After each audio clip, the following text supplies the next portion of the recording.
learning how to imagine good futures is a worthwhile skill. Absolutely. Yeah. And when I mentioned earlier, because I just realized something else. I don't know if other people would do this. Those of you who are on here. Yeah.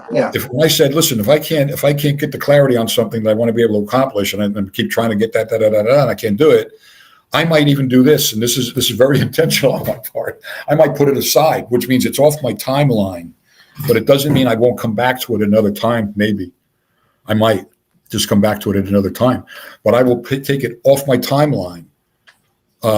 Again, because I don't want to have extra, I don't know, whatever you want to call it, noise in my timeline that I'm going to be trying to work out and spend my time and energy on it. I have too many other things I can do or want to do. Yeah. And the other thing that relates to this that's coming on that I think is in line with what you're saying, but you'll tell me if not. So if I can visualize a positive future, whichever way I go for it, whether I go for it, which I prefer, the past looking back to the present to do the planning, but I can do it going forward. Rehearsing getting over the tough stuff, I think, is really useful. Actually not avoiding the tough stuff, because we will get tough stuff, but actually rehearsing it and working out how I deal with it in advance is very, very powerful.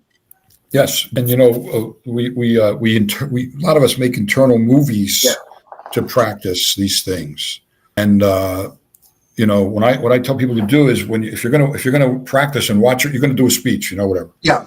And you watch yourself doing the speech, and you can see yourself, and you can hear yourself, and then what you want to do is you want to step inside yourself. Actually, literally, you want to associate with your own self. So now you can see what you'll be looking at, hear what you'll be hearing.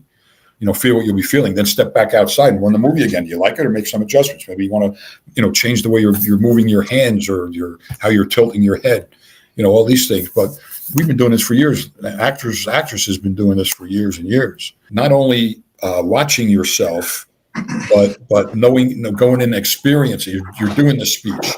You can feel it and everything, and then step back out and watch it again and make some adjustments as you want.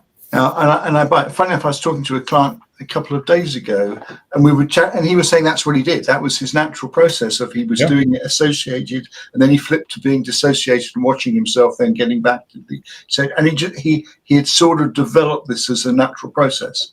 And I say he was a CEO of a top company, so I was actually really impressed